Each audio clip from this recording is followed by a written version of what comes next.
podcast de respeito. Fantástico, mano. Muito bom, Léo. Sensacional, a gente. Venha conferir o AgroConecta. E você é o nosso convidado, um basicão, né? Pessoal do agro, prosa de fundamento. Eu achei que foi muito produtivo. Se liga aí que vai entrar no ar.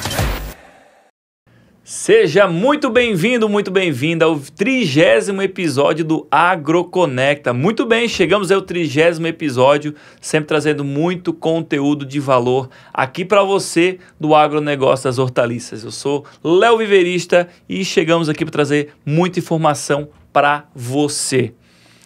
Olha só, vou mostrar agora na sequência para você já ter um esquenta do nosso conteúdo desse episódio aqui hoje, uma grande gravação, muito conteúdo de valor para você aplicar no seu agronegócio, na sua produção, com a sua família. E dá uma olhada então nesses cortes, o que nós vamos ter nesse episódio de hoje, 30º episódio do AgroConecta Podcast.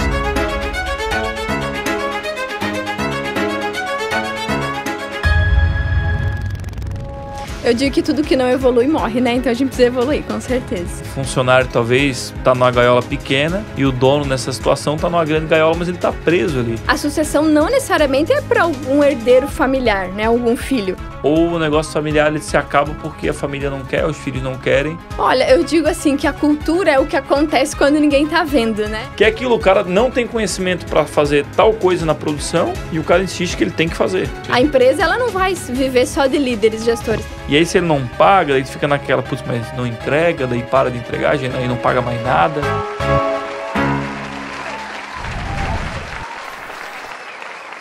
Agora sim, começamos oficialmente, 30º episódio. Que alegria ter você por aqui, mais uma vez com a gente para absorver conhecimento e aplicar e profissionalizar o seu agronegócio. Se você não é inscrito aqui no canal do Léo Viveri, se inscreve aqui, ativa o sininho para receber as notificações, compartilha esse episódio com pessoas próximas a você que trabalham no agronegócio das hortaliças, porque assim, você se inscrevendo, ativando a notificação, compartilhando no WhatsApp, mandando para o pessoal, a gente chega a nossa mensagem, o nosso conteúdo mais longe aí nos 4 cantos do Brasil, que é o que a gente quer, ajudar a profissionalizar o agronegócio das hortaliças brasileiro. E eu não podia deixar de agradecer também agora os nossos patrocinadores, nossos parceiros aqui do canal, que é a Usina Viveiro de Mudas, sempre facilitando a produtividade do agricultor do sul do Brasil.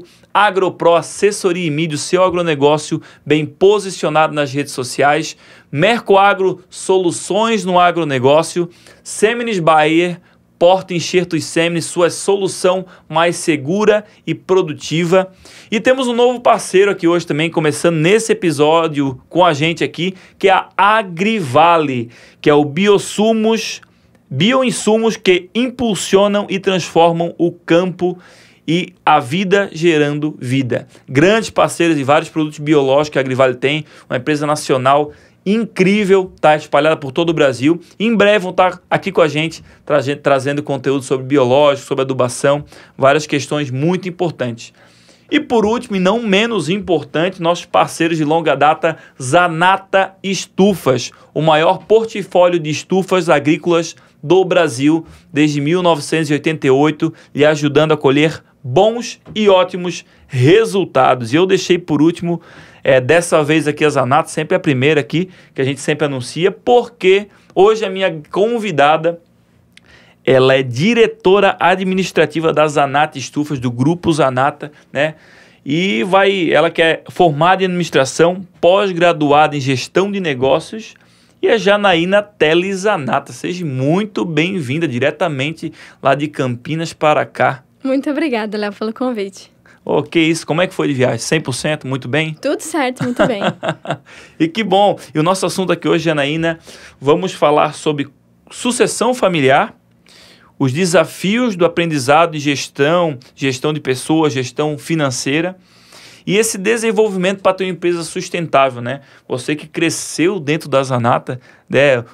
Tem desde 1988. Então, nossa, cresceu. O seu Jusenir teve aqui, um grande abraço para ele também, né? Teve aqui o Dienis, seu esposo, também teve aqui já. Então, e uma coisa que marcou o Jusenir, né?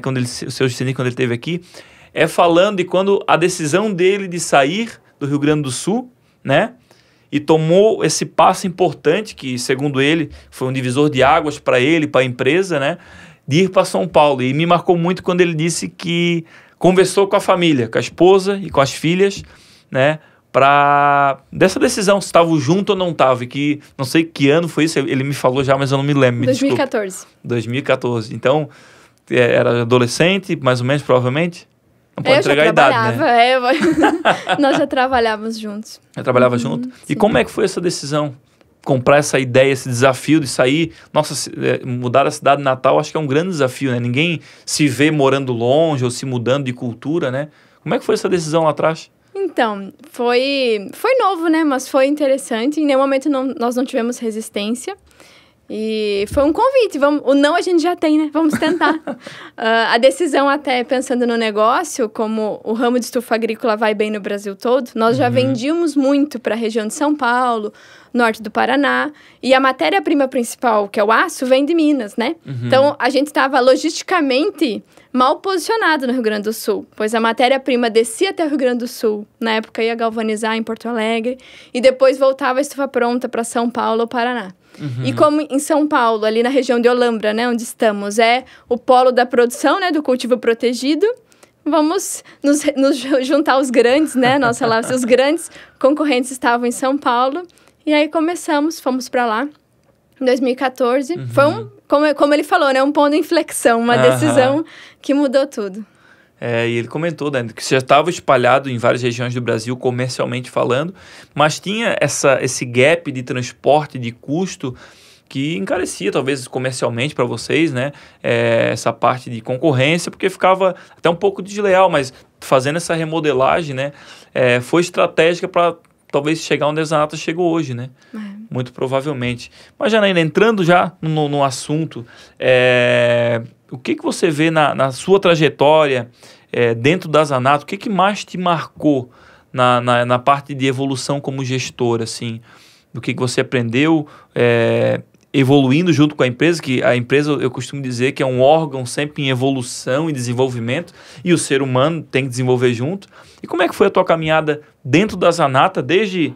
Vamos voltar lá no início, lá nos primórdios, né? Quando a gente vai falar de sucessão, tem vários tipos de fazer sucessões, né? Várias famílias têm várias peculiaridades importantes. Eu sei que o Juscelino já comentou com a gente, mas ele falou do lado dele como pai, né? E você, como é que lá no início foi o seu início dentro da Zanata? Legal, Léo. Eu digo que tudo que não evolui morre, né? Então a gente precisa evoluir, com certeza. E nesse ponto eu literalmente cresci dentro da empresa, né? Então a empresa era familiar, muito pequena. No início era até muito próximo de casa, então a porta de casa dava no escritório, né? E aí desde muito pequena eu cresci vendo meus pais trabalhando, né? E nunca cogitei ter outra carreira, né? Nunca pensei em fazer outra coisa. Então eu comecei oficialmente quando eu acabei o ensino médio. Antes, quando eu estudava ainda de manhã, eu já ia para a empresa à tarde. E nisso meu pai ensinou bem, né? Porque ele não me dava mesada, ele fazia eu bater ponto e eu ganhava por hora trabalhada, né? Então, mesmo se não tinha trabalho, não, fica lá vendo como as coisas acontecem, né? Então, eu me acostumei, passava as tardes na empresa. Desde os meus 14, 15 anos, eu já estava lá, né? E aí, quando eu acabei o ensino médio, fui o dia inteiro para a empresa e lá fiquei, não saí mais, né? Eu iniciei na parte de departamento pessoal, então eu sempre gostei muito, né, do escritório. Não sou da parte técnica de estufa, né, então a parte de engenharia não é comigo, mas todo o trâmite, né, administrativo eu que tomo conta hoje. Então eu comecei no departamento pessoal, atender os colaboradores, controlar cartão ponto, entregar IPI, entregar contra-cheque. Você na gostava? Época. Eu adoro até hoje. Porque tem que gostar, né? Isso aí, pra quem não tem tino pra essa parte que você tá falando aí, não tem paciência, Não, né? eu adoro. E até hoje, falando na minha evolução como gestor, o meu desafio é esse, é sair da rotina, né? E conseguir delegar isso. Hoje eu tenho um time bem bacana que me ajuda muito, então eu não tô ali tão com a mão na massa, né? Tem um time grande que me ajuda. Mas lá atrás era eu que fazia isso. Nós implantamos um sistema, inclusive de folha de pagamento. Então, eu fazia toda a parte contábil da folha. E gosto muito dessa área, né? Comecei todo o meu trabalho com o DP, né? Departamento Pessoal. E aí, depois de um tempo, eu fui pro financeiro também. Comecei com os pagamentos, conciliação bancária, né? Análise de crédito de clientes, fazer contrato de venda. A gente faz tudo, né? No início. A depender do crescimento da empresa, a gente vai fazendo tudo. E aí, foi evoluindo, né? Inclusive, tem as pós-graduadas, não sei se eu citei antes, mas pós-graduado em gestão de negócio, que daí já vai pegando todo o negócio em si, toda essa gestão, né?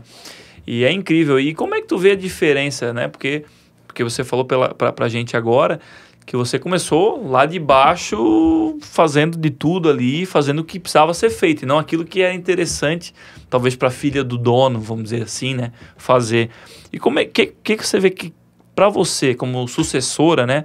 Qual que é a diferença para você entre uma sucessão e, como é que eu vou dizer, me fugiu a palavra ganhar a empresa, não, como é que fala? Herdar. Herdar. Suceder e herdar. O que tu acha a maior diferença na prática para ti, que já está acontecendo isso na Zanata? Olha, Léo, eu tenho, estudando, né, porque além de estudar gestão de negócio, tem que estudar gestão de empresas familiares, né? E então, essa linha da sucessão tem muitos cursos hoje aqui, né? No Brasil tem vários institutos bacanas que eu fiz alguns cursos. E tem uma teoria que eu gosto muito, que ela é dos 3 círculos. Sendo que o primeiro círculo é a família. Então, ali tá pai, mãe, filhos, né? O círculo da família. Aí eu tenho o círculo da propriedade, que é os bens. Imóvel, carros, empresas, no nível de sociedade, uma propriedade da família. Ou, da família ou não, né? E eu tenho o terceiro ciclo, que é o da gestão do negócio. Então, quando a gente pensa na palavra suceder, a gente está entrando na linha da gestão do negócio. Que eu estou sucedendo o gestor, né? A figura do dono hoje é muito misturada entre o que gerencia a empresa do que é o dono proprietário, né? E quando a gente pensa em herança, é herdar uma poupança gorda, né? Quem não gostaria, um imóvel, né? Um apartamento aqui na praia. Então, o herança, ele vem muito mais da propriedade. E o sucessão vem da gestão. Interessante, até porque realmente aí o que eu vejo mais dá problema nessa área que a gente está falando, nessa parte familiar, é quando um herdeiro quer se tornar um sucessor. Vixe, aí o problema está feito, né? Porque, como você falou, o sucessor está sucedendo o gestor, né? E ele tem que ser preparado para isso. Com certeza, esse é o segredo do sucesso, né? Isso. Só que, de modo geral, eu vejo uma grande deficiência nisso, de modo geral, nos agronegócios e empresas no Brasil, porque desse herdeiro querer sentar na cadeira né, de quem ele está sucedendo, e aí não está preparado para isso. Por isso que eu vejo a importância de se preparar, de estudar, e principalmente o que eu vejo mais dar certo em várias empresas é a parte do sucessor, né, essa criação dele, é geralmente ele começando de baixo da empresa, nos cargos, nas funções. Até um exemplo bem bacana que eu escutei, um dos melhores casos de sucessão, né, que teve no Brasil, que eu vejo, é a WEG, aqui em Santa Catarina.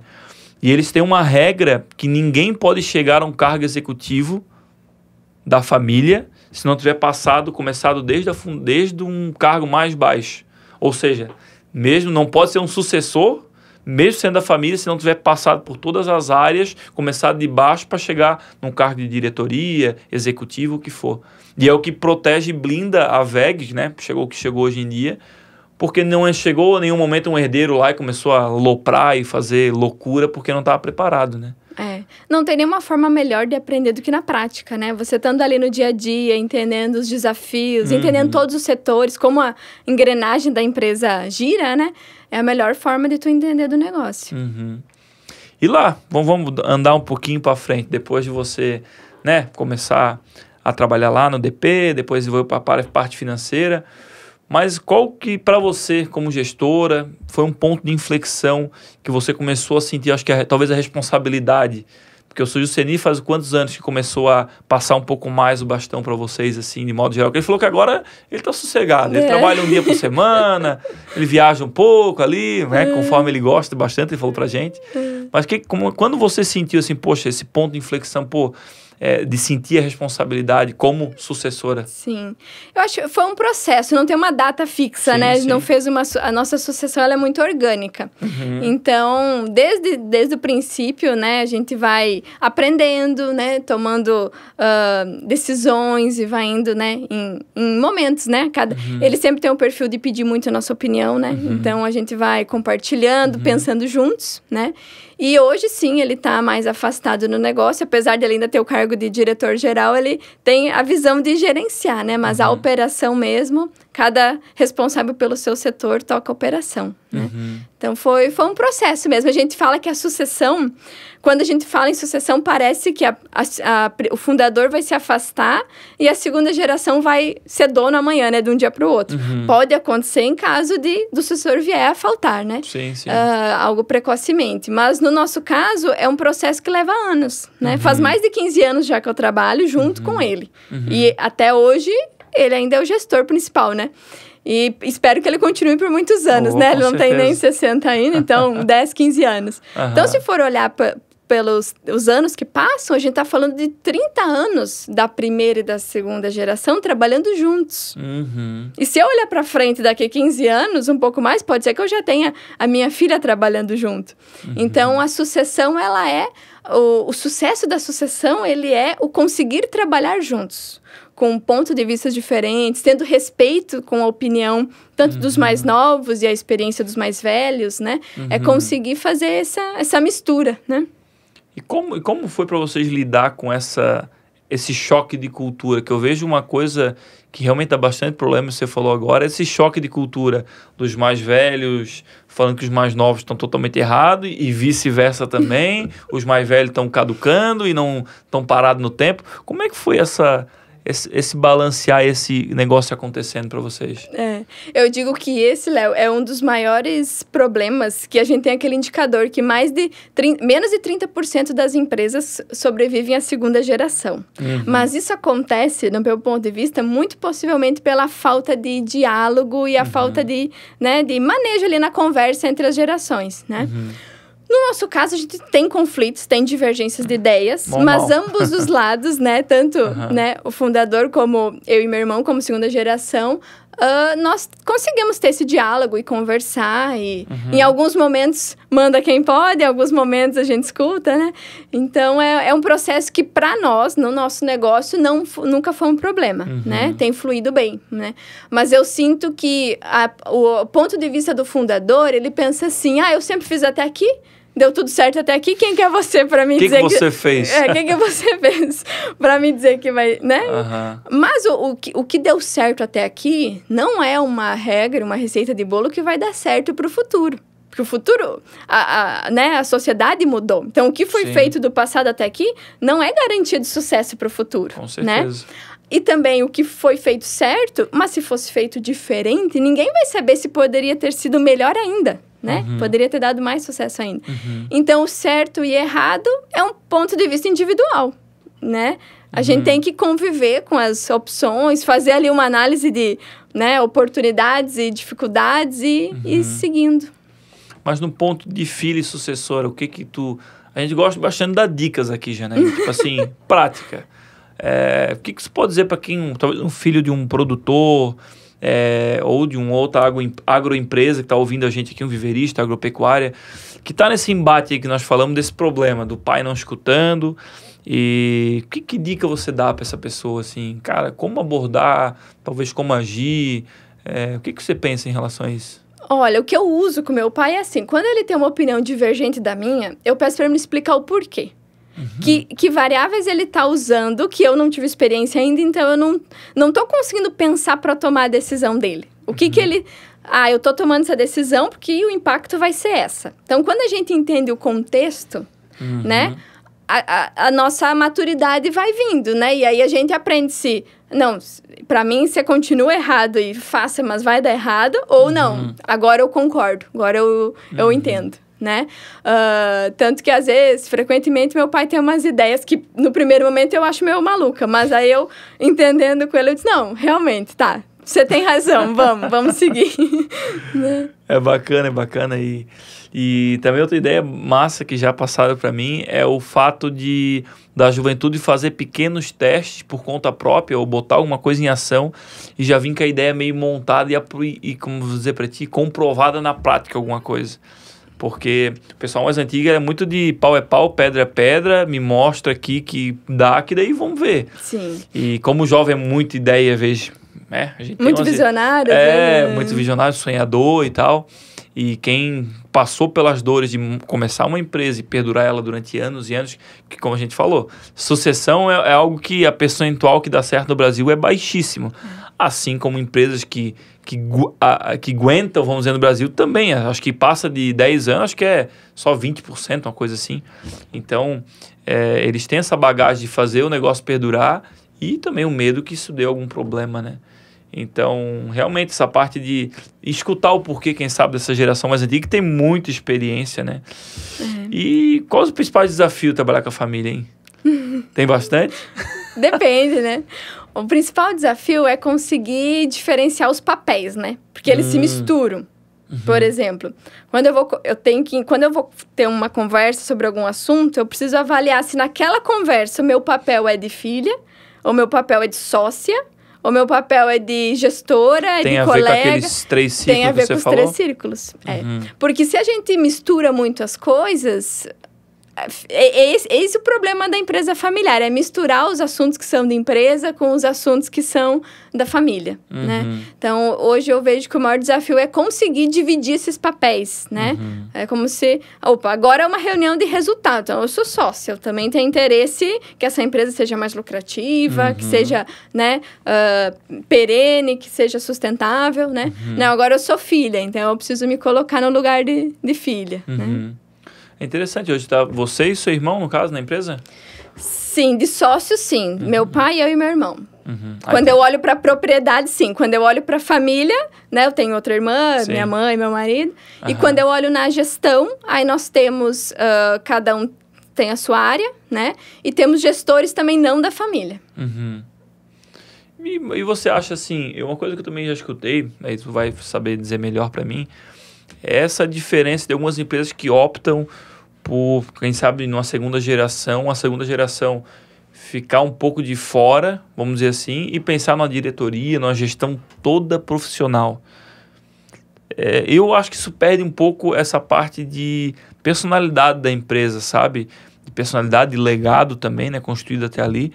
Na visão de vocês, eu já sei a resposta, vocês seguiram mais para o lado familiar, né? Mantendo esse traço da herança e da cultura de vocês, né? Da família. Mas tu acha que tem algum ponto que é melhor de um lado ou melhor de outro, ou vice-versa? O que eu penso, assim, no nosso caso funcionou, a família está na gestão, porque como profissionais nós nos desenvolvemos estudamos essa área, né? Então, eu sempre segui na área da administrativa, financeira, gestão de pessoas, meu irmão na engenharia, né? Eu vou te explicar assim, não é porque a gente é da família que a gente é gestor. Não, foi porque a gente quis estudar essa área e temos competência. Se um dia a empresa não fosse nossa e eu fosse fazer o que eu faço em outra empresa, eu teria competência para fazer isso em outra empresa, né? O problema é quando, para ocupar um cargo de gestão, eu pego um familiar só porque ele é família. E não porque ele tem o estudo e a competência para estar naquele cargo. Aí a gente vê problema. Né? Pega um exemplo, você tá lá, tá com muito movimento no viveiro, precisa um vendedor novo. Aí, em vez de você abrir uma vaga e contratar alguém com competência para aquilo, tem um primo aí. O primo tá sem fazer nada, vamos botar. Já viu que... Não é que não seja um problema, mas a chance, né? Se essa pessoa não tiver essa competência para estar na função, aí que entra os problemas. É uma coisa que o seu Juceni frisou bastante e me chamou muita atenção, que é uma informação que a gente não tem, são bastidores internos da Zanata, né? É quanto que se foi estudado e desenvolvido as pessoas, né? Primeiramente por ele mesmo, no caso, né? Ele marcou muito a parte da ciranda financeira, que ele sempre fala, né? Que ele estava correndo atrás do próprio rabo ali, vendendo e girando, e só girando, e não saindo dessa ciranda de só correr atrás e não ver o negócio positivamente acontecer, né? E ele falou que depois que ele se desenvolveu, estudou e foi atrás, e depois disso também a família entrou nos mesmos cursos, né? Ou cada um na sua função também procurando outros cursos, outros desenvolvimentos, né? E eu acho que isso fez muita diferença lá na prática depois, né? Sim, com certeza. Quando nós fomos para São Paulo, em 2014, foi quando a gente começou a estruturar os setores melhor. Foi quase como começar do zero a empresa, né? Poucos colaboradores foram com nós, então a gente realmente revisitou tudo. Comercial, engenharia, operação, a montagem das estufas. Então, foi o momento de reorganizar a área, né?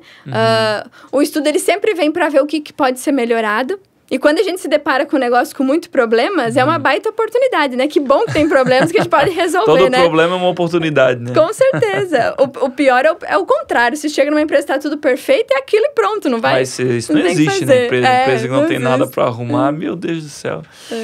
E na tua visão como gestora hoje, qual o risco de não se planejar uma sucessão? Então. Com a empresa que talvez tenha seus 20, 30 anos aí, e talvez está num ponto, ou o produtor rural que está lá com a sua produção, e até o momento ele não planejou essa sucessão. O que tu acha que é o risco para isso? O risco é, supondo que ele é o gestor, e ele faz tudo depende dele. E ele vier Geralmente a faltar... Geralmente é, né? E ele vier a faltar, que é uma coisa que nunca sabe quando vai acontecer, ao invés dos herdeiros herdarem algo positivo, um bem, vão herdar um belo de um problema. Porque no dia seguinte alguém tem que decidir, alguém tem que saber o preço que vai vender o produto, alguém tem que tratar os clientes, alguém tem que, né? Alguém tem que fazer. Então, se eu não tenho ninguém, e isso não é só para o gestor, é para qualquer empresa, grandes empresas, pode ser todo profissionalizado, a gente precisa pensar que eu preciso ter alguém que possa me substituir, né? Então, nessa linha de gestão, o risco a gente sempre fala assim, que tem 3 destinos para uma empresa familiar. Ela ser sucedida, ela ser herdada, que é o problema, ou ela ser vendida. Porque pode acontecer de ter aí um empresário que os filhos não querem tocar e que ele tá cansado, porque normalmente se ele já tá no fim da vida, o negócio já, né, esgotou bastante. Sim. E aí uma grande possibilidade que a gente entra aí no mercado dos M&As, né, que se fala muito, é a compra e venda de empresas. E aí tu vende o negócio andando para quem vai querer tocar o negócio e vai seguir. Daqui a pouco até libera liquidez para os herdeiros, porque os herdeiros daqui a pouco não querem negócio, querem dinheiro, né? Então, é uma possibilidade. Claro que vender empresa é que nem imóvel, né? Não é assim, quero vender e aprender. É uma coisa que tem que ser trabalhada, né? Então, são anos aí de planejamento. Eu acho que o não planejar é um planejamento que deixa a vida me levar, né? E isso é muito perigoso. É importante ter isso em mente, esse planejamento do que vai ser desse negócio daqui 5 anos, daqui 10 anos, quem vai estar à frente. Né? Uma coisa que me chama a atenção, que você falou, é que é uma coisa que anda muito em paralelo, porque, querendo ou não, se a empresa em si, o gestor, né, ele está estruturado para a sucessão, ou seja, os processos bem desenhados, cargos, né, responsáveis, tudo bem alinhado na empresa, ela tem dupla aptidão na minha visão, que ela pode tanto ser facilmente sucedida, e se os sucessores não quiserem ser herdeiros, não quero, ela pode ser muito bem vendida. Com certeza. Até porque ninguém vai comprar uma empresa na qual depende 100% de um dono. Ou que não tem esses cargos, essas funções, a parte estrutural da gestão bem desenhada, né? Com certeza. A sucessão não necessariamente é para algum herdeiro familiar, né? Algum filho. Pode ser a sucessão da gestão entrando na linha da profissionalização, pode ser um gerente que está ali com você há muito tempo, que já tem a capacidade de executar. E os filhos, eles podem continuar aí na ideia dos 3 círculos como proprietários. Como investidores, vamos dizer assim, investidores, né? Eles vão ganhar o lucro ali, o resultado daquele negócio. Né? Como a empresa pode ser comparada a uma empresa que está listada na bolsa. Eles vão ser acionistas do negócio, eles não vão fazer a gestão do negócio. Mas o que do negócio sobrar de lucro vai chegar para eles, né? E teve uma grande compra, aquisição da Zanata, faz 2 anos, né? Que é 3 anos já. 3 anos, nossa senhora. Vai passando tempo muito rápido. Muito rápido. Mas até a gente foi numa confraternização lá na Van der Hoeven, né? Foi sensacional a estrutura. O seu Juscelino fez questão de apresentar pra gente, mostrar. Bem bacana, tá acontecendo muitas obras lá. Tá ficando muito bonito lá, muito funcional. E como é que foi para você, como gestora e sucessora, vendo essa compra, esse movimento que vocês fizeram em família? Eu digo que foi o segundo ponto de inflexão, né? Da nossa jornada. O primeiro foi quando a gente levou a fábrica para São Paulo, como Zanata. E o segundo foi quando a gente comprou a Vanderhooven. Como família, foi uma decisão da visão do meu pai, né? E aí, por que eu comprar uma empresa? Quando a gente quer crescer, e já era o âmbito da Zanata crescer, a gente poderia tentar crescer pelas nossas pernas mesmo. Prospectar novos clientes, aumentar a indústria, aumentar barracão, contratar mais funcionários. Mas isso leva um tempo, né? E quando a gente adquire uma empresa que já está em funcionamento, que já tem clientes, que já tem fornecedores, que já tem funcionários treinados, né? Que é o ponto principal. A primeira pergunta que fica é, nossa, a empresa foi demitida, vão demitir todo mundo, né? Foi o primeiro choque. E não, muito pelo contrário, né? Se for avaliar o que mais vale no negócio é o capital humano, com certeza, né? Se a gente quer ampliar, você lá no viveiro quer ampliar, compra mais terra, compra mais estufa, compra mais insumos. Mas e pessoas? Você não consegue treinar a nível das pessoas ter experiência de anos aí de trabalho, né?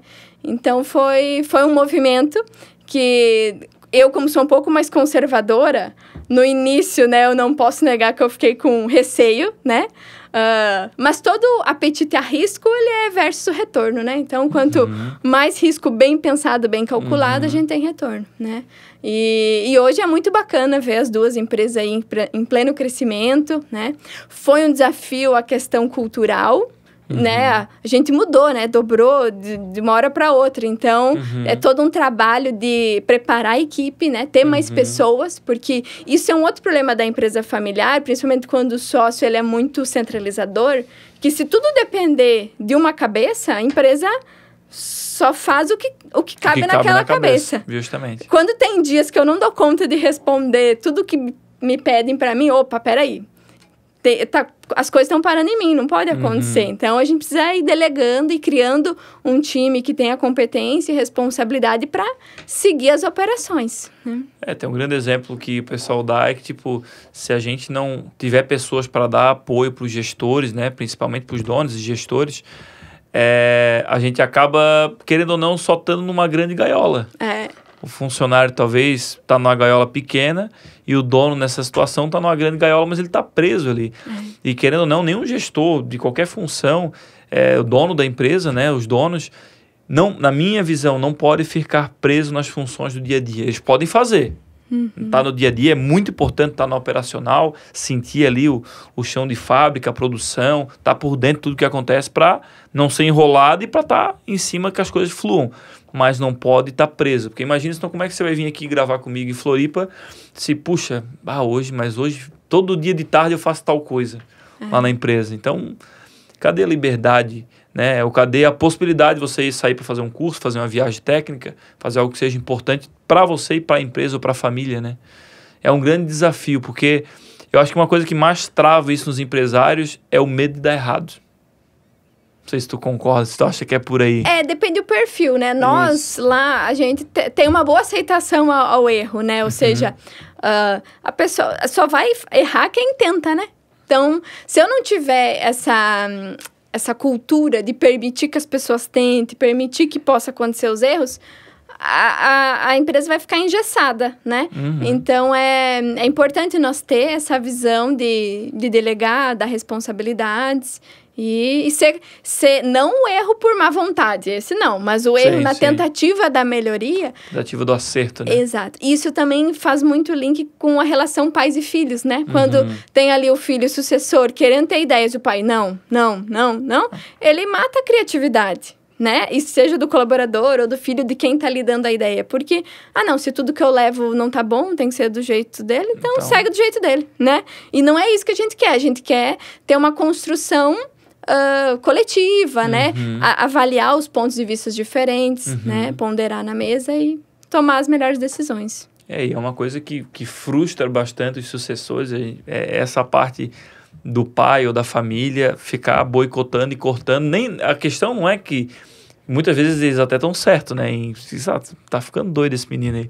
Mas Pra nem deixar testar, nem ouvir. Não, meu filho, tá fora, isso aí não faz sentido, não faz sentido. E muitas vezes perde um bom sucessor, ou o negócio familiar ele se acaba porque a família não quer, os filhos não querem, por conta de nunca também ter sido ouvido, né? Então acaba não fazendo sentido, né, nesse quesito.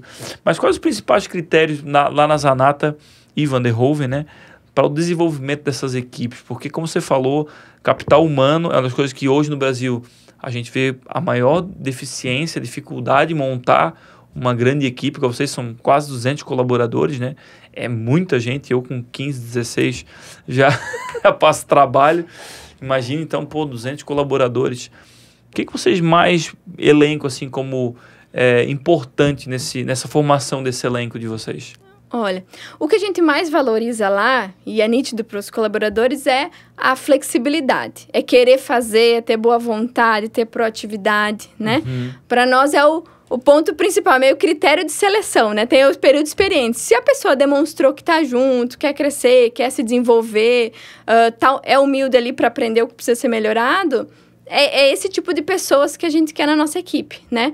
A gente sempre fala assim, se a pessoa está com vontade, quer aprender, oportunidade de aprender, a gente dá.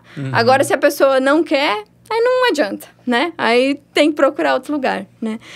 Então, hoje, o critério que a gente mais valoriza é isso. É a equipe que está ali comprometida e que tá os nossos valores, né? Que pega aí a cultura da empresa. E quanto a desenvolver a equipe, esse é um desafio grande, né? Dos líderes. Inclusive, a gente está com um projeto agora de desenvolvimento de lideranças lá, para justamente nos ajudar a desenvolver mais as pessoas, né? O que eu tenho observado, que é o que precisa ser feito para desenvolver, é a própria empresa avaliar, conseguir ter esse olhar, sair do automático e olhar cada um na sua função, o que esse cargo exige, o que essa pessoa entrega, quais são as virtudes dela, os pontos de melhorias, e conseguir dar esse feedback sincero, né? E aí o feedback, ele não é pessoalizando, eu acho Léo isso ou Léo aquilo. Não, ele é por fatos, né? O que aconteceu, qual foi o impacto disso.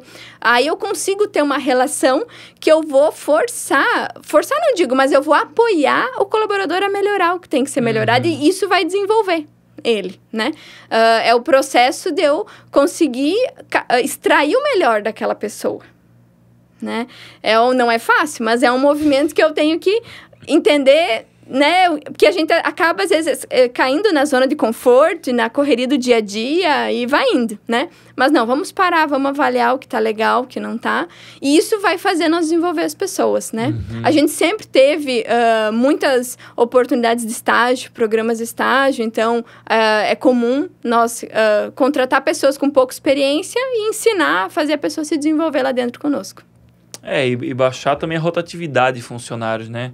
Eu vejo, eu vou no stand da Zanata na Hortitec, por exemplo, já fazem 3, 4 anos. E sempre que vai lá, geralmente vendedores são quase os mesmos, pouca mudança. A equipe de marketing é quase a mesma.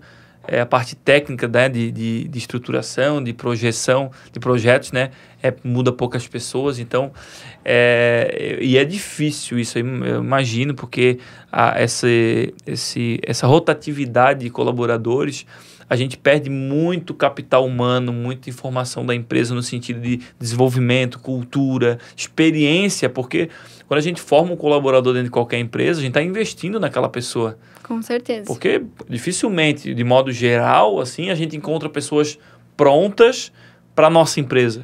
Por mais que talvez ela trabalhou no ramo, mas trabalhou em outra cultura de empresa, outra cultura empresarial, outra cultura comercial, e vem para cá, é totalmente diferente, né?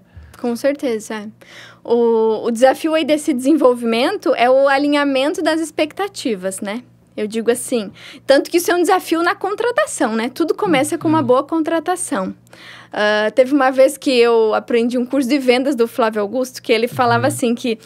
Vou contextualizar vendas e eu volto para pessoas, tá? Que eu fiz uma adaptação aí na metodologia. Então, o argumento de vendas era assim, ele vendia o WhatsApp, né, curso de inglês, e aí ele falava assim, antes de tu oferecer o produto, tem que ir fechando as portas do cliente, né? Você pode tal horário, você pode pagar tal parcela, e aí você tá mais fácil a venda. Né? Isso, tu quebra as objeções. E nas pessoas, na contratação, é assim, o que você busca para você? A pergunta mais importante que a gente faz para o candidato é: o que você busca? Qual a tua pretensão salarial? Que atividade você busca? Onde você quer chegar? Porque eu preciso entender se o que você busca, eu como empresa vou conseguir te proporcionar. Porque se você está pensando aqui, minha realidade é aqui, qual é a chance do sucesso? É mínima. É até você achar o que você busca. Então, nenhuma função pode ser adentrada ali, o meu auxiliar, que vai começar, vai crescer, o meu estagiário. Eu estou investindo nele para que ele aprenda nossos processos, aprenda como funciona, para daqui para frente ele tenha a capacidade de exercer, né, uma função e crescer ele, né, na carreira dele, e crescer dando retorno para a empresa. E aí, se na contratação eu não tenho esse cuidado, e eu contrato por contratar, independente do que a pessoa busca, eu tenho esse desalinhamento, né? Então, hoje a nossa equipe, a gente tenta ser muito presente e tenta entender se o que eles buscam é o que a empresa está conseguindo proporcionar para eles, ou se tem algum caso, já aconteceu, olha, eu queria muito, eu sou da área tal, eu quero ir para a área tal. Por que não aqui na empresa? Porque senão você vai sair, a pergunta, a gente não tem essa informação de todos, né? Mas se eu pudesse, eu perguntaria, o que te faria sair da empresa? Porque se eu tivesse a resposta, eu consigo estruturar. Porque se o motivo que você sairia da empresa é algo que eu posso atingir, eu vou fazer de tudo para conseguir te proporcionar o que você deseja e você segue na nossa empresa. Seja em outra função, seja em outra... Até salário a gente pensa, bem, eu tenho um equilíbrio, né? O que você me entrega hoje é o que eu te pago hoje. Vamos ganhar mais? Ok, o que você vai fazer a mais?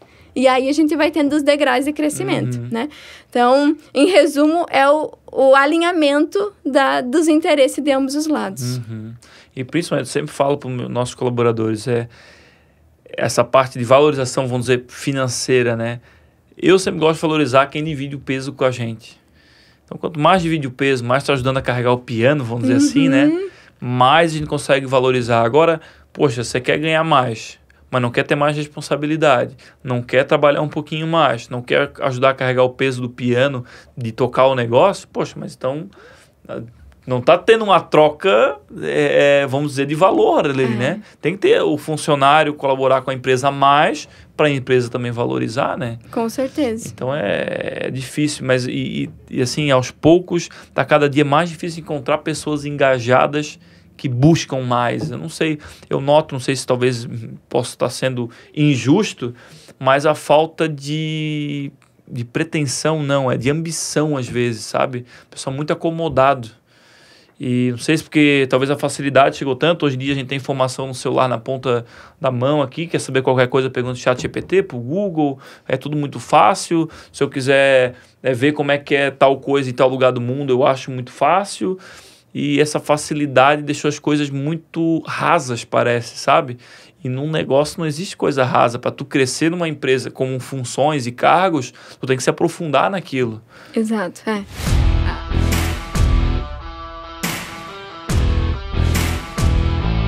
E aí, o que você está achando desse episódio? 30º episódio do AgroConecta. Com ninguém mais, ninguém menos que a nossa amiga Janaína da Zanata, trazendo muita informação aqui para você. Se não é inscrito no canal, se inscreve aqui, ativa a notificação, o sininho e deixe seu comentário de próximos assuntos, o que a gente pode contribuir com você no seu agronegócio. Sem mais delongas, sem papo furado, volta para o episódio aí, tem muito conteúdo ainda.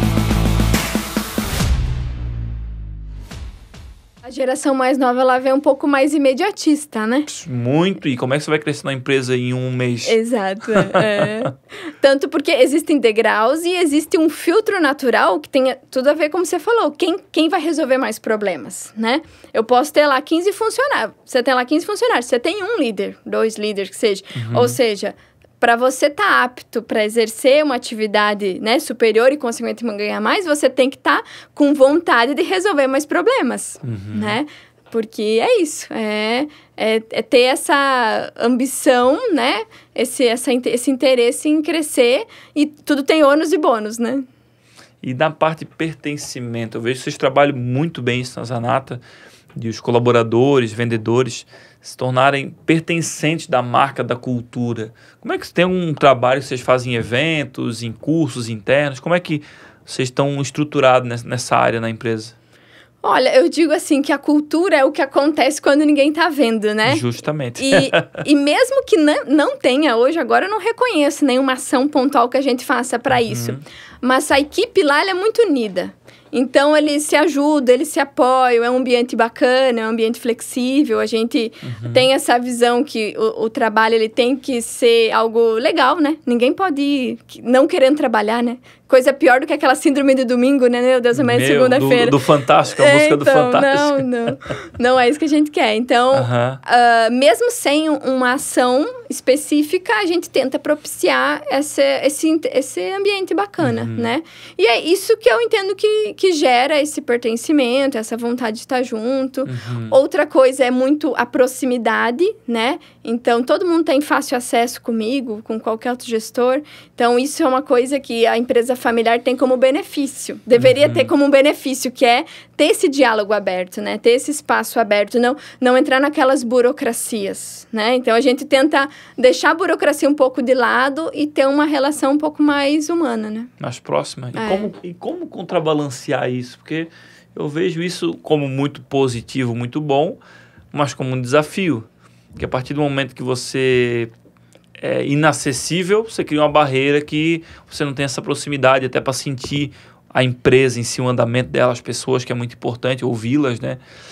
Mas como também não ser muito acessível demais? É um separar o equilíbrio, profissional, né? Também do pessoal, porque como a gente convive mais com quem a gente trabalha do que quem tá com a gente em casa, né? Se bem que o Gênesis trabalha contigo, então...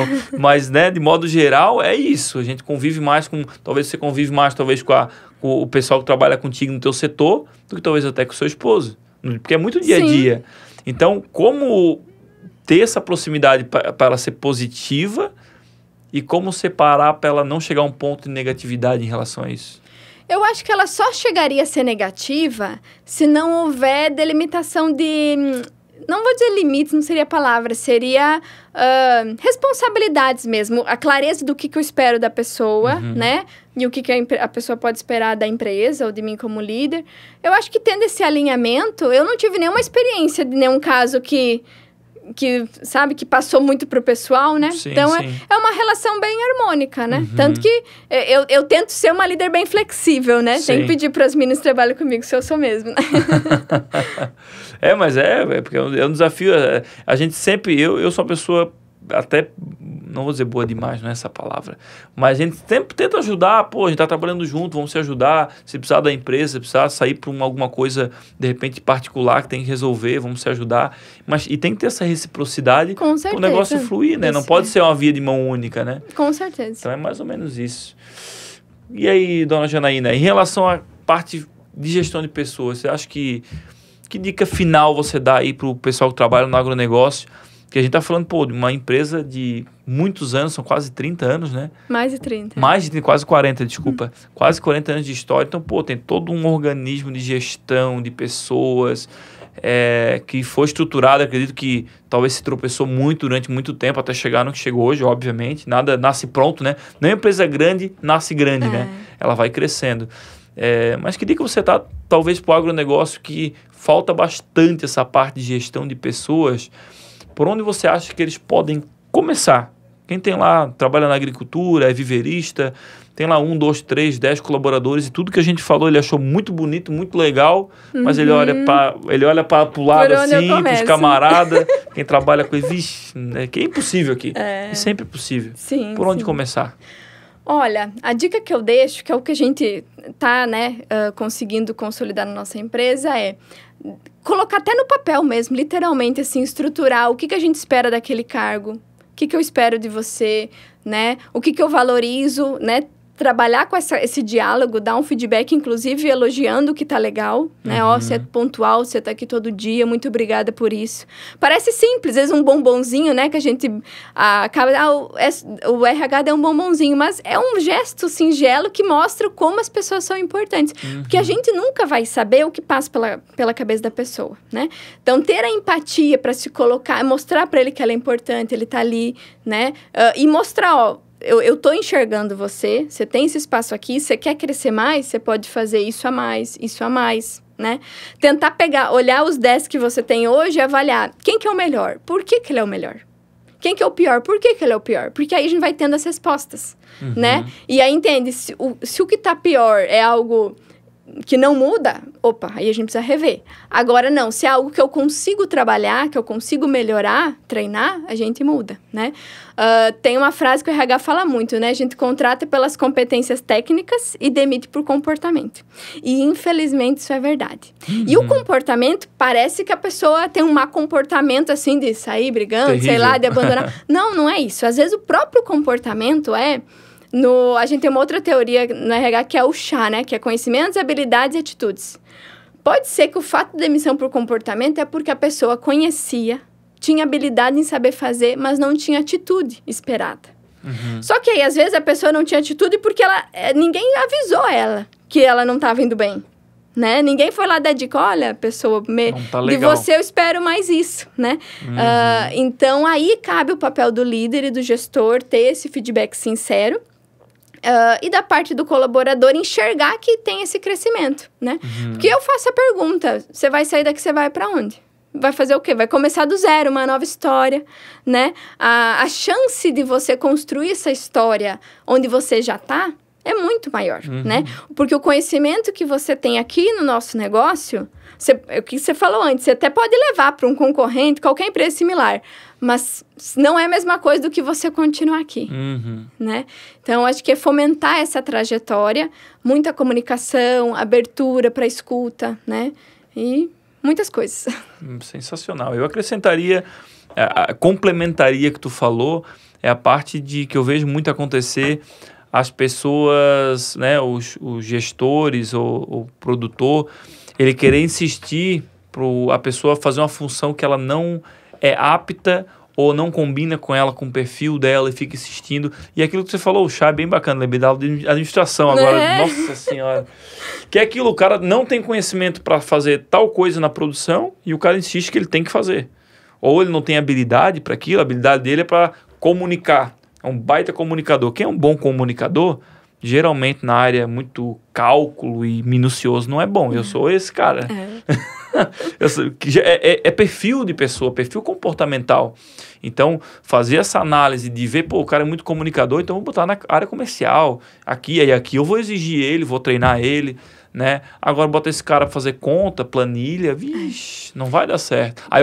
Aí pra empresa o cara não presta. Isso, não existe pessoa ruim, existe pessoa ou perfil que não se adapta àquela função, ao que é requerido pelaquele cargo, né? A teoria diz que, né, tem as análises dos 4 perfis, ele fala isso. Você vai pegar um dominante e vai colocar ali numa tarefa repetitiva, cumprir, não vai dar certo. Não vai dar certo. Aí tu vai, não, fulano não dá certo. Mas não é o fulano, é o perfil dele com a atividade dele. Se tu faz uma mudança ali, as coisas fluem, né?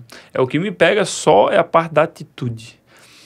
Tem uma passagem bem bacana de um mentor que ele falou que o cara quer buscar atitude, não.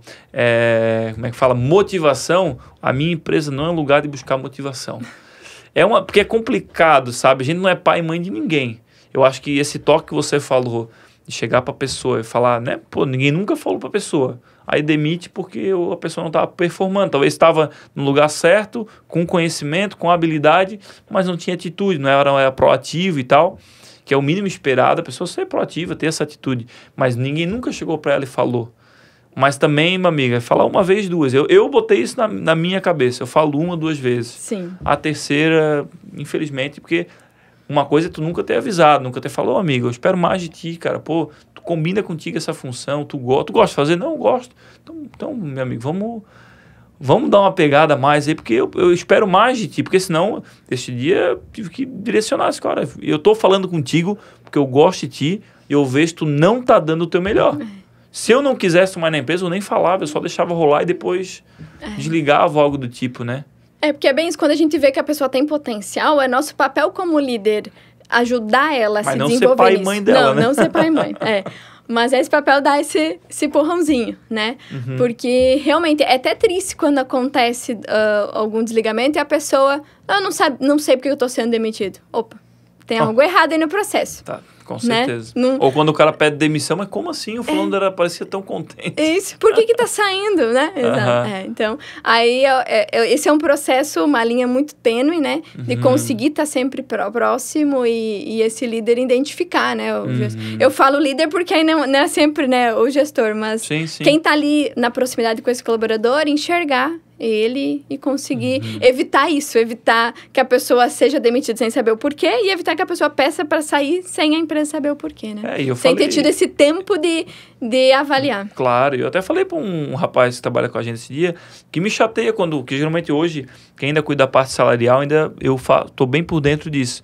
E eu falei, cara, eu me chateio quando eu não vejo a pessoa, ela tá aqui 1 mês, 2, 3, 1 ano, e eu não vejo ela evoluir, ela pegar mais funções, quem sabe fazer um pouquinho de hora extra, fazer um extra para ela, se a gente precisa trabalhar um sábado de manhã, não tem. Eu disse, pô, cara, eu me sinto até incomodado com isso.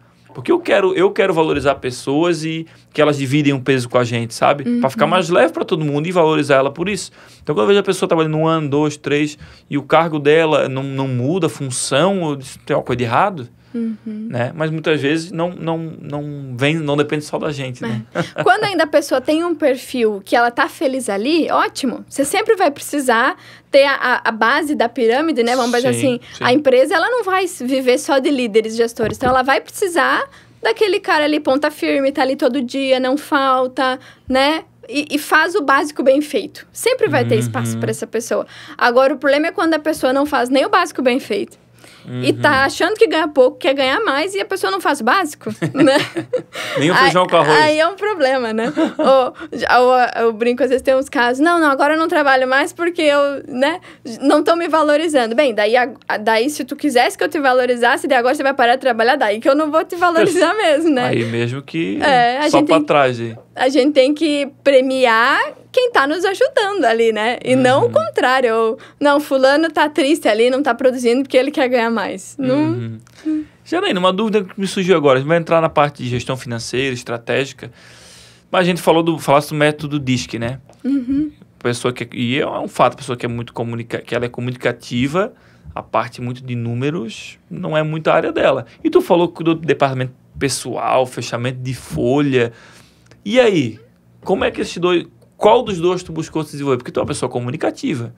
Apesar de tá sendo um desafio aqui conversar contigo, hein, Léo? Eu não acho. Não. Ô, o Fábio, meu ia lá embaixo. Eu acho que é migué isso aí. O meu ia lá embaixo. Não, o meu perfil é C, né?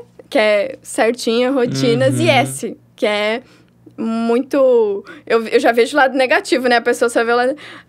o se preocupar com o outro, né? Que é a pessoa mais estável, mais... Eu não sou resistente à mudança, né? Mas a percepção do S é um pouco a pessoa mais estável, né? Então, eu sou mais do SC. Eu deixo dominância pro meu pai, que esse eu também zero dominância, né?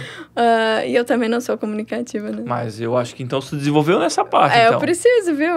Não, já se desenvolveu, já, vixe. Mas isso quer dizer, porque... E é importante para um gestor, né? O gestor, eu vejo que é um grande desafio quando ele quer só focar numa área dele. Eu cuido só disso daqui e aquilo lá, eu não sou bom. E a gente pode se tornar... talvez não bom de ser um orador, um jornalista, mas fazer a função, porque como é que você vai ser gestor, por exemplo, na minha visão, ou dono de uma empresa, e você não vai dominar talvez nada minimamente da comunicação, por exemplo. Daí a pessoa se fecha no casulo dela, não, eu sou de conta aqui, meu negócio é cálculo e deu. E quem vai comunicar na empresa? Não, eu vejo que todo líder, ele precisa ter uma competência... Vou dizer assim, um pouquinho de cada, a ponto de que o teu ponto negativo não atrapalhe no positivo.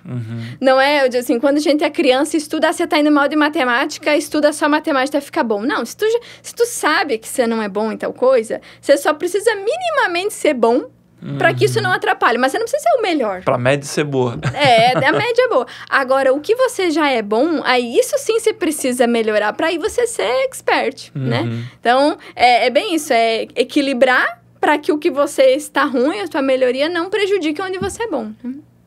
Incrível, muito bom.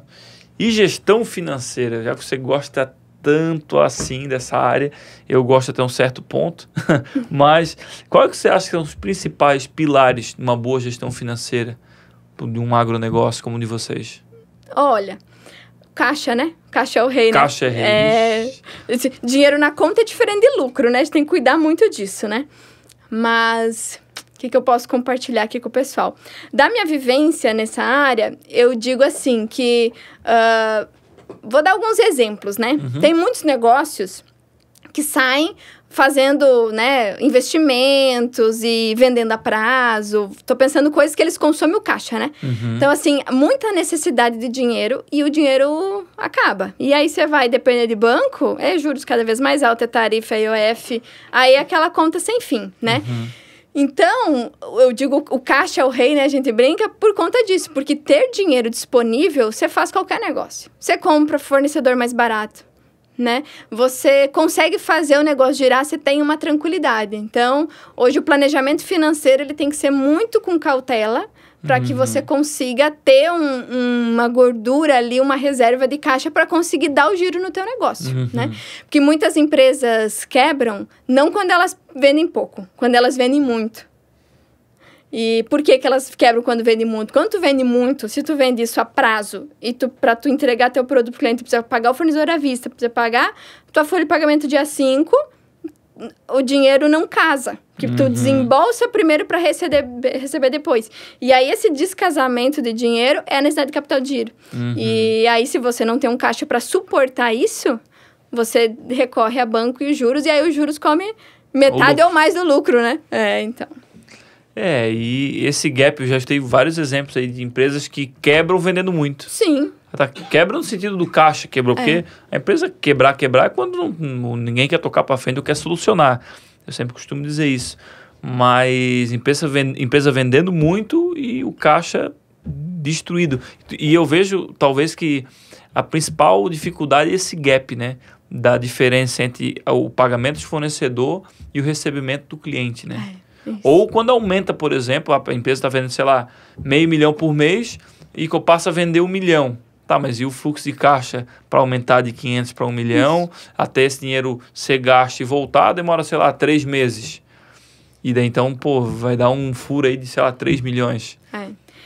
Isso é um ponto principal. Outro é inadimplência, né? Quando você vende a prazo, isso é assim, vender mal é pior do que não vender. Porque se você faz o cálculo, vendi 100 mil a prazo, o cliente não me pagou. Então, eu deixei de receber 100 mil, tive um prejuízo líquido de 100 mil. Como que eu vou compensar esse prejuízo de 100 mil? Se eu vender mais 100 mil, eu vou ter uma margem aí de 5... Não cobre. Eu tenho que vender 1 milhão, 2 milhões para zerar o prejuízo da venda não recebida, né? Então, inadimplência é um ponto que é crucial para a gestão financeira, porque se você não ficar de olhos abertos, quando você vê, você está só girando, né? E a conta de clientes aí aumenta... E clientes a pagar não paga fornecedores a pagar, né? A gente precisa estar com dinheiro para pagar o fornecedor. Não dá de fazer essa troca ainda. Não dá. Mas no mercado hoje, vocês sentem esse aumento no mercado de vocês, assim, de inadimplência, ou está mais controlado? No nosso caso, eu cuido disso muito bem, né? Então, meus vendedores ficam chateados comigo, os clientes também. Quando eu não dou muito crédito. Mas a gente não tem, né? Graças a esse olhar bem atento. A gente realmente não tem muita inadimplência, justamente porque a gente só concede crédito quando a gente consegue fazer uma boa análise, entende? A gente não assume o risco do cliente. Porque o que acontece? Quando o cliente tem capacidade para pagar, ele poderia tirar o dinheiro de uma aplicação e nos pagar, mas ele opta por não pagar porque o custo financeiro que eu estou cobrando é menor do que o que ele recebe ali, ok? Então, assim, meu risco é zero. O cliente só se ele realmente não quiser pagar, mas ter dinheiro para pagar, ele tem. O problema é quando o cliente quer financiar a atividade dele com o meu crédito. Aí eu tô assumindo o risco dele. Porque se ele não vender, se ele não receber, ele não me paga. E aí eu tô deixando de ser indústria fabricante de estufa para ser banco, né? Eu não sou banco, então quem dá crédito é banco. Mas o nosso cuidado é esse, é conseguir ter essa harmonia para que não vire um problema para nós, né? De modo geral, a inadimplência em vários quesitos aí, principalmente quem trabalha com vendas recorrentes, né? Que a pessoa sempre está comprando, sempre deve estar pagando. E aí sempre fica, por exemplo, o viveiro de mudas, por exemplo, né? Eu entrego talvez para o cara cada 15 dias ou toda semana um produto. Aí a partir do momento que, sei lá, eu dei um prazo para ele de 30 dias, até ele pagar o primeiro boleto, por exemplo, tem 4, 5 entregas para trás. E aí, se ele não paga, daí tu fica naquela, putz, mas não entrega, daí para de entregar, aí não paga mais nada. É um grande desafio para a venda recorrente essa parte de gestão de crédito, sabe? E aumentou muito a inadimplência, de modo geral, pelo menos nesse mercado de compras, tanto para viveiro de muda, agropecuária. E eu entendo que também é desconfortável para o negócio que tá assim nesse rabo de foguete, né? E agora? Faltou dinheiro, o que eu faço? Não pago o meu fornecedor ou o quê? Então, a ideia da gestão financeira é ela ser um pouquinho mais precoce, né? E ela evitar isso. Então, toda vez que eu vou tomar... O balanço, ele sempre é uma foto, né? Da minha empresa. Então, eu tenho que tomar muito cuidado ali. No momento que eu tô devendo mais do que eu tenho para receber ou do que eu tenho em conta, preciso tomar cuidado com isso, né? E como equilibrar, né? Vocês, uma empresa que manufatura qualquer coisa, tem grande sempre investimento em estrutura, máquinas, equipamentos que são imobilizados, que vão se pagar a longo prazo e não são nada baratos, né? Tá falando aqui em off antes, equipamentos igual vocês, importados da China e tudo mais. Como equilibrar essa parte de inovação, investimentos e caixa? Eu acho que é uma briga...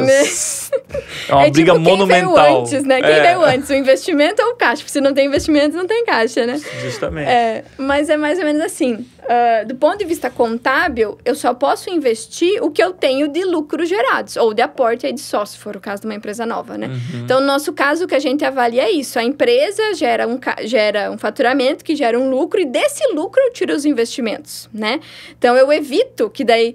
Quando a gente fala que no passado a ciranda financeira ela existia, porque eu, mesmo sem conseguir ter o dinheiro para investir, segue investindo, e daí fica aquele giro, né? Agora a gente consegue ter um controle mais controlado disso, de ponto que o investimento, ele se paga, né? No longo prazo. Então, eu consigo hoje, não vai dar um impacto grande no caixa eu fazer esse investimento, e eu sei que é melhor eu fazer do que não fazê-lo, né? Porque eu quero que a empresa seja sustentável, seja perene, né? Se eu entro na linha da inovação, não vou inovar para não ter esse investimento. Mas se eu chego um concorrente, ele começa a inovar mais do que eu, a chance é que eu não venda. Então, a tentativa de não investir para não gastar, para ser mais sustentável, ela vai cair por água abaixo. Porque eu não vou ser sustentável justamente porque faltou inovação. Então, é um olho no caixa, um olho no que o mercado está pedindo. Porque eu preciso também investir no que o cliente vê valor, né? No que o cliente vai pagar. Né? Porque eu não posso ter um investimento que isso não gere valor para o meu cliente, né? Então, todos os nossos investimentos é para entregar um produto melhor, um produto mais rápido, né? A gente tem a ideia de verticalizar a produção. Então, hoje, a chapa está lá na empresa, eu fabrico, só depende de mim, não depende de outros fornecedores no meio do caminho, né?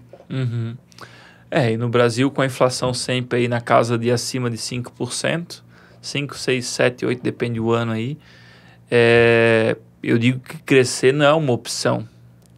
Porque você talvez não consiga aumentar o seu produto, o seu serviço, 5, 8% de margem para pagar a inflação, certo?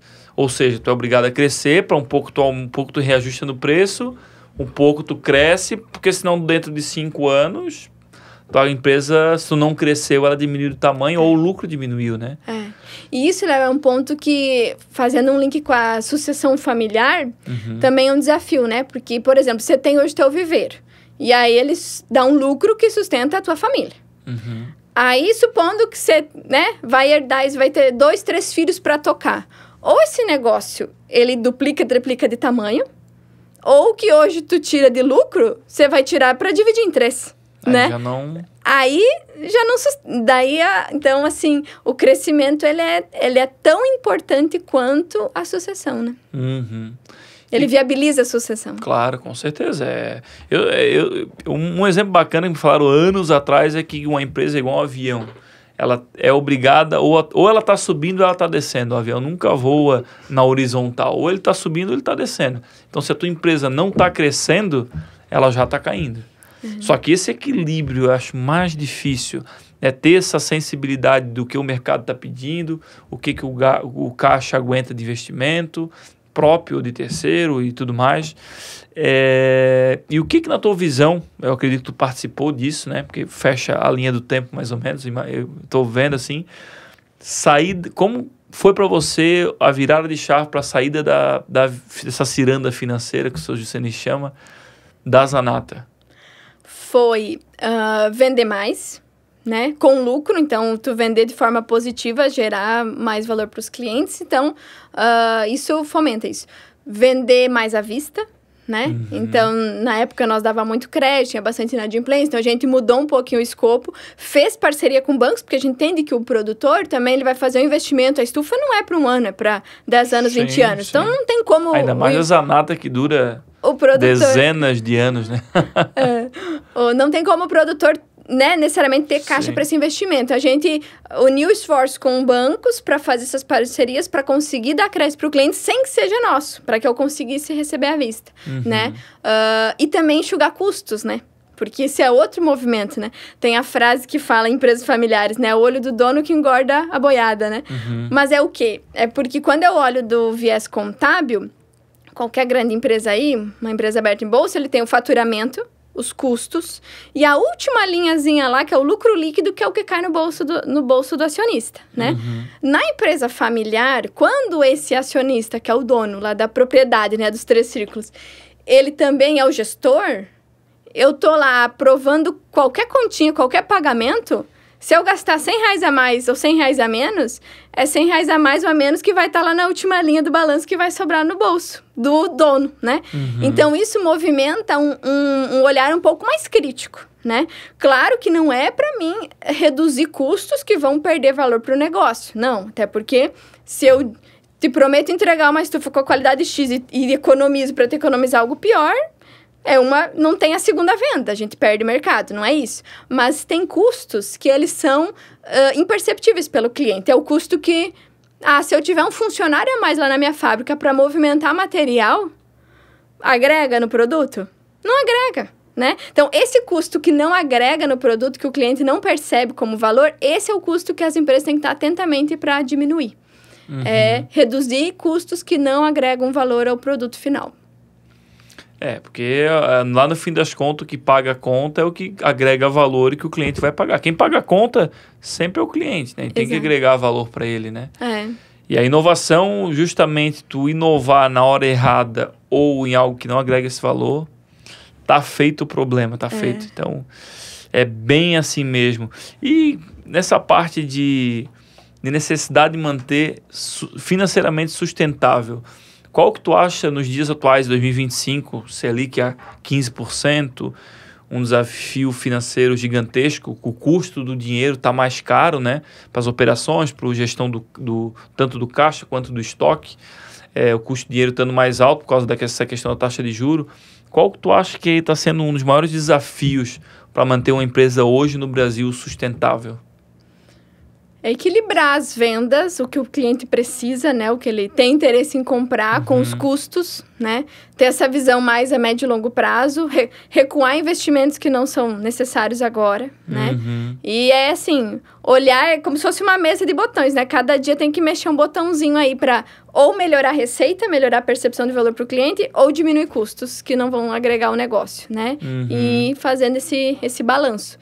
Eu vejo que é isso que vai gerar um sucesso aí, uma perenidade para o negócio. É ter essa gestão financeira muito afiada, né?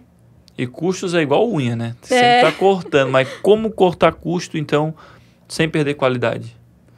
Olhando item a item, né? Avaliar o que eu consigo reduzir que não vai tirar a qualidade do meu produto. Algo ligado à produção, talvez, o produto, algo que não está ligado? Transporte, custos, assim, supérfluos. Tem que estar ali olhando, né? Tudo que a gente vai... Se está saindo do caixa, o cliente está pagando por isso, ele valoriza, está pagando para isso. E aí tem um outro movimento também que a gente cuida, porque às vezes fala, não, eu vou entregar o melhor produto, e aí meu custo vai aumentando, automaticamente é o que eu custo que gera meu valor de venda, né? Então, a minha estratégia de preço é isso, para mim te entregar esse produto, quanto que vai me custar. Aí, se eu também venho para uma linha de não diminuir custo, manter um produto bom e chega um momento que o cliente não quer tudo isso, não paga por isso, eu tenho um outro problema, que aí eu perco o mercado, né? Então, eu preciso ter... E daí, isso que a gente faz, muitos projetos personalizados para isso, é o bolso do cliente que é o guia. Você quer o projeto mais simples, mais econômico? Nós temos. Você quer o mais complexo, tecnologia, automatização? Nós temos também, né? É conseguir equilibrar isso entre o nosso fornecimento com o interesse do cliente. É um grande desafio, porque tanto a Van der Hoeven como a Zanata tem materiais e produtos de ponta, né? Que pode atender, né? Investimento ele pode ser muito alto, né? E como fazer isso na área de gestão desses recursos, a parte financeira, de precificação, frente ao mercado que talvez às vezes a qualidade ou a forma de ver, a forma de fazer as coisas, do investimento, a qualidade de produto, do acabamento, talvez se investe menos, como tu falou, para ter mais competitividade de preço, enquanto a partir de vocês tem uma alta tecnologia embarcada na produção, nos produtos e na qualidade do serviço e na estrutura da projeção também do projeto em si. O elo que liga muito isso é esse contato bem próximo com o cliente, né? É literalmente entender o que faz sentido para aquele cliente. Porque a estufa da hidroponia vai ser diferente da estufa do tomate ideal tecnologia, né? O viveiro de mudas vai demandar uma tecnologia diferente, né?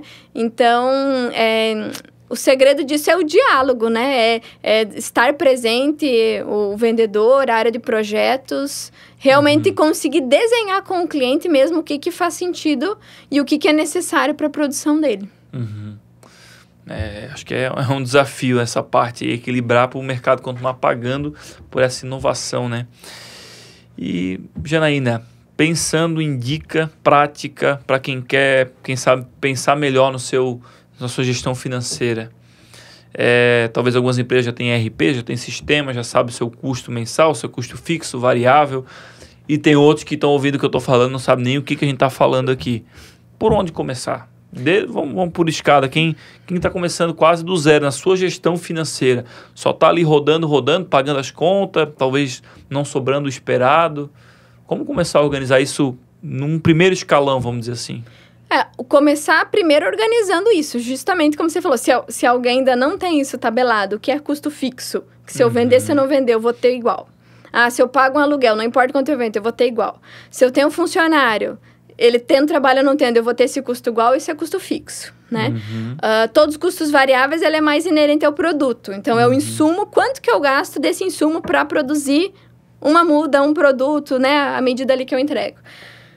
E fazer esse equilíbrio. Se eu tenho um custo fixo e um custo variável, quanto que eu quero que sobre de lucro, o quanto o mercado me permite que sobre, qual que é essa precificação de mercado, e eu ter aí um valor mínimo que eu preciso vender para sustentar meu negócio. E dali para frente, eu sei que eu vou ter uma rentabilidade melhor, né? É fazer esse equilíbrio entre o que eu tenho de despesas, com o que eu tenho de receita e com o que o mercado paga. E um segundo ponto, tendo isso feito, qual que seria, na tua visão, um segundo ponto? Para quem talvez já tem isso. Para quem já tem isso, eu vejo que é investir nas pessoas, né, que estão ali no negócio, desde curso, desde área comercial, para crescer mais, né? Porque se você já tem isso organizado e você está num ponto de que, já está sobrando um lucro bacana, mas eu quero que sobre mais, aí eu preciso ampliar a empresa, né? Expandir, investir mais, avaliar o que funciona, criar novos produtos, né? Novos mercados. Pensar em comprar uma outra empresa para pegar o bonde rodando, né?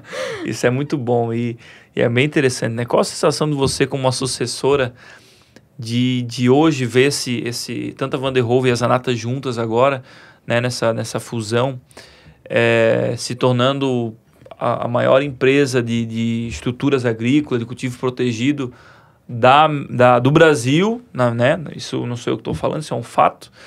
E até da América Latina em si. O Brasil é o maior país da América do Sul.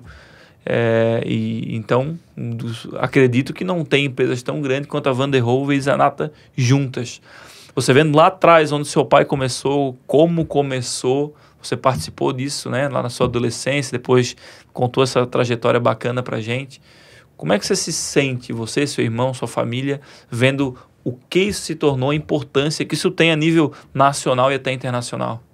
A gente sente orgulho, né? E a gente leva esse agradecimento a todo o time que está conosco, porque não são só o dono que vai fazer diferença, né? Tudo que acontece são os mais de 200 pessoas aí que estão aí todo dia se dedicando, né, para fazer a empresa acontecer.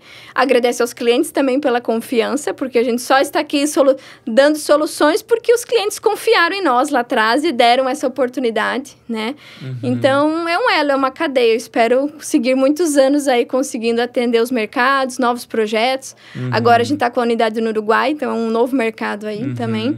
E conseguir continuar expandindo para muitos anos atrás, né? Muitos anos à frente. Com certeza. E o seu Jusceni, ele é pretencioso, que ele até já pensou em Europa, em Portugal, tá pensando algumas coisas aí que tá no plano, mas precisa de pessoas para conseguir tocar e é uma grande dificuldade, né?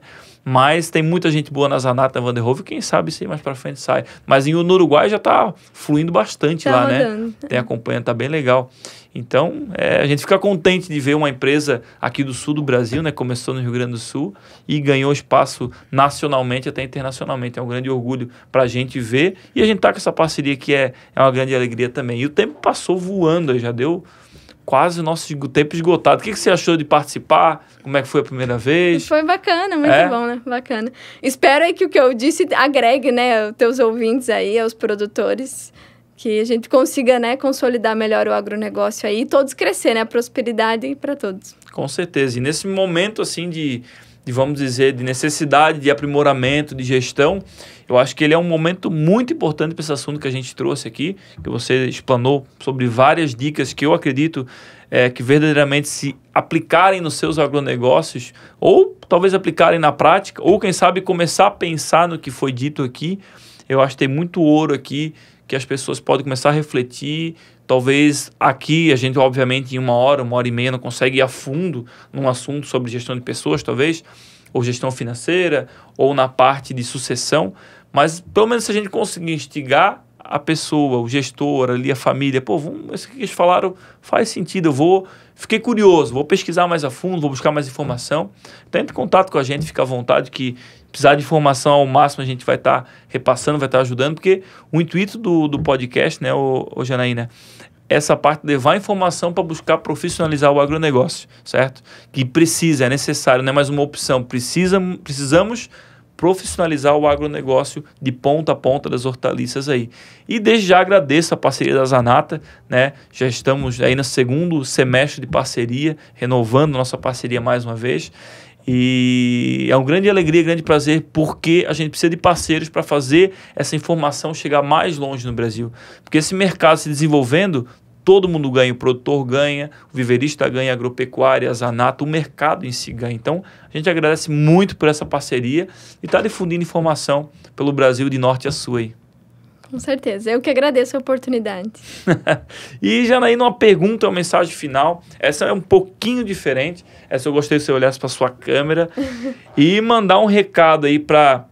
Que conselho você dá para produtores rurais, viveristas, filhos, potenciais sucessores que precisam e necessitam profissionalizar os seus agronegócios?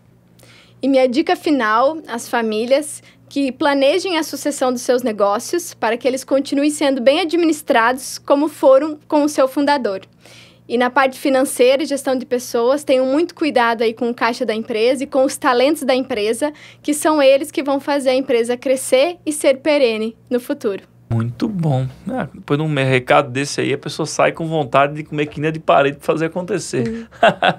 E se você, eu já deixo um recado aqui também muito importante, se você nunca foi cliente da Zanata, a gente lá no Viveiro Usina é cliente da Zanata, tem algumas estruturas lá da Zanata, te deixo um conselho aqui, eu vou deixar aqui embaixo o site da Zanata, vou ver também o WhatsApp de alguém responsável lá do time comercial para direcionar você para um vendedor, para um consultor. Que a Zanata não tem vendedores, né? Vendedor só vende. São consultores que eu posso falar na prática.